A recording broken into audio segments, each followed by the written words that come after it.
कहने वाले को मिलते हो या न मिलते हो ये तो मुझे नहीं पता, क्योंकि आज तक मुझे भी नहीं मिले अभी। पर वक्ता को भगवान मिलते हैं कि नहीं मिलते ये नहीं पता, पर श्रोता को भगवान मिलते हैं। और ऐसा मैं नहीं, गोस्वामी तुलसीदास जी महाराज कह रहे हैं। जब विभीषण जी प्रभु राम के पास आए, जब रावण ने विभीषण जी को फटकार दिया, तो विभीषण जी भाग के राम के पास आए। तो राम जी ने पूछा कि विभीषण एक बात बताओ, तुम तो लंका में रहते हो और लंका में रह के तुम यहाँ हमारे पास कैसे पहुंच गए? विभीषण जी ने कहा, प्रभु श्रवण सुयसु सुनी आयो, मैंने तो आपका कथा सुना था और कथा सुन के आया। भगवान ने पूछा कि कथा सुने थे, कहाँ सुने हैं? तो विभीषण जी ने कहा कि तब हनुमंत कही सब, श्री हनुमान जी के मुख से आपका कथा सुना लंका में। बोले अच्छा, तो फिर कथा तो सब लोग सुनते हैं, लेकिन आ कैसे गए यहाँ? विभीषण जी ने कहा कि मैं ये विचार कर रहा था कि जिसकी कथा इतनी सुंदर है, चल के तो देखूं कि वास्तव में वो कितना सुंदर है। क्योंकि हमारे भगवान की कथा इतनी अद्भुत है, इतना सरल है कि जो इसको ग्रहण कर लेगा ना, जो अपने हृदय में बिठा लेगा, इतना भगवान की कथा इतना सरल है, जिसको आप जानते हैं ना सरल कैसे लिखते हैं। यानी जो भगवान श्री राम प्रभु की कथा सुनता है, उसको सीता जी, राम जी और लक्ष्मण जी तीनों एकदम साथ में आके हृदय में बैठ जाते हैं। उनको साक्षात भक्ति की प्राप्ति हो जाती है। कथा सुनने में इतनी फायदा है, लेकिन कथा भी सुनने के लिए लोग बाग आते हैं, तो कुछ तो श्रोता होते हैं जो एकदम टकटकी लगा के देखते रहते हैं कि इसके बाद क्या सुने, क्या कुछ मिलेगा। लेकिन कुछ लोग होते हैं सरौता, और जानते हैं ना सरौता क्या करता है? सुपारी काटने के काम आता है। वो लोग तो बस ये ताक झांक में रहते हैं कि इतने बड़े यज्ञ का आयोजन हो तो गया, लेकिन ठीक ठाक से बढ़िया व्यवस्था चल रही है कि नहीं, क्या कमी मिल जाए कि हम कल बोलेंगे कि यहाँ ये व्यवस्था बिगड़ गई थी। तो एक बार की बात है, गोस्वामी तुलसीदास जी महाराज के पास कुछ श्रोता लोग आए और आकर के कहा कि बाबा जी, आपने इतनी बड़े श्री रामचरितमानस की रचना कर दिया, लेकिन एक बात बताइए कि हमने सुना है कि ये संसार जो है वो भव सागर है और हम लोग कलयुग में रहते हैं। लेकिन एक बात बताइए प्रभु, गोस्वामी जी से लोग बाग ने पूछा कि आप कुछ उपाय बताइए जिससे संसार रूपी भवसागर से हम आसानी से पार हो जाएं। तो गोस्वामी बाबा ने कहा उन लोगों से कि अगर संसार रूपी भवसागर से पार जाना चाहते हो तो एक काम करना पड़ेगा, जप करो, तप करो, भक्ति करो। तो लोगों ने पूछा इतना महाराज समय किसके पास है जो जप करे, तप करे, भक्ति करे, समय लगता है। और वैसे ही ये कलयुग में कहाँ इतना संभव है, हर किसी के बस की बात है जप करना, तप करना, ध्यान करना।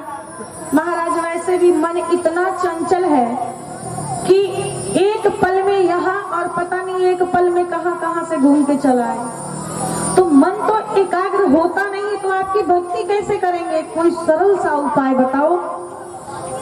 गोस्वामी बाबा ने कहा कि अगर संसार रूपी भवसागर से पार जाना चाहते हो तो एक काम करो। कौन सा काम करो? कि भवे सागरे चह पार जो पावा,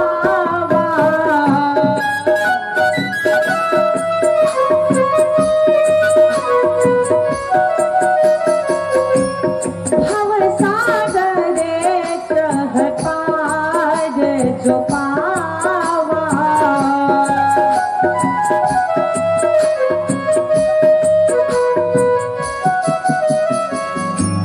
गोस्वामी बाबा ने कहा कि अगर संसार रूपी भवसागर से पार जाना चाहते हो तो क्या करो? कहा राम कथा रूपी नौका में बैठ जाओ और भवसागर से, नदी से पार होने के लिए नौका की सहायता लेनी पड़ती है कि नहीं? तो गोस्वामी बाबा ने कहा कि राम कथा रूपी नौका में बैठ जाओ। राम कथा सा दर दृढ़ नावा, राम कथा सा दर दृढ़ नावा, भव सागर चह पार जो पावा।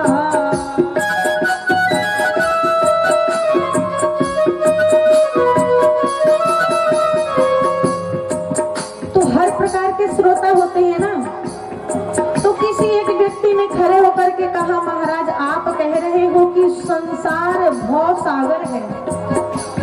जैसा कि हमने कहा कि संसार छोटा मोटा थोड़ी न है, ये तो अथाह है, अगाध है। तो इतने बड़े भव सागर में नौका तो महाराज छोटी हो जाएगी। आपने कहा कि राम कथा रूपी नौका में बैठ जाओ, तो समुद्र में नौका थोड़ी न चलती है, वहां तो बड़े बड़े महाराज जहाज चलते हैं और उसका भी कई बार अता पता नहीं चलता।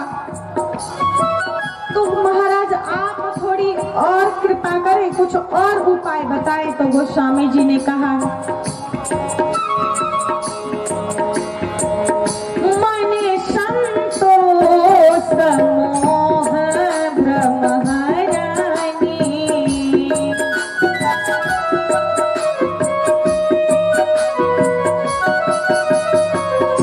मन संतोष मोह भ्रम हरानी,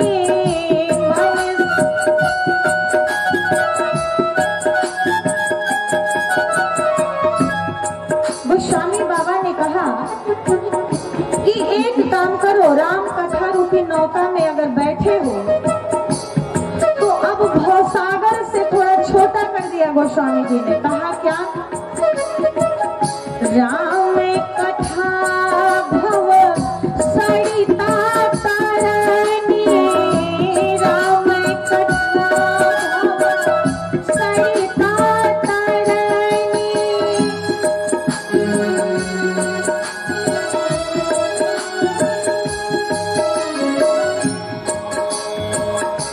गोस्वामी बाबा ने कहा कि ये जो संसार रूपी भवसागर है, जो भगवान की कथा सुनेगा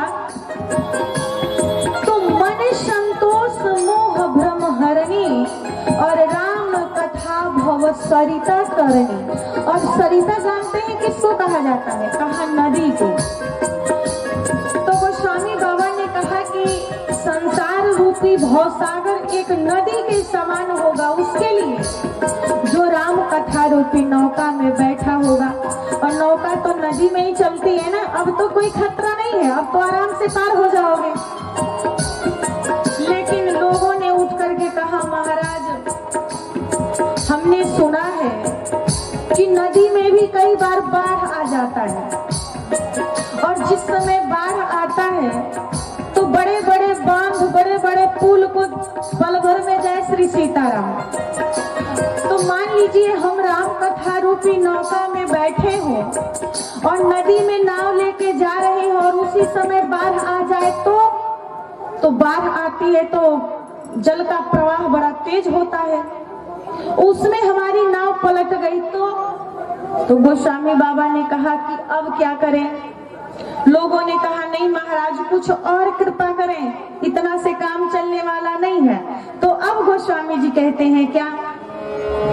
कहाँ ही सुनाही अनुमोदन कराही,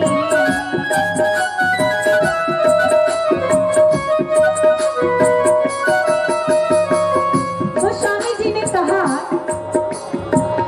कहाँ ही सुनही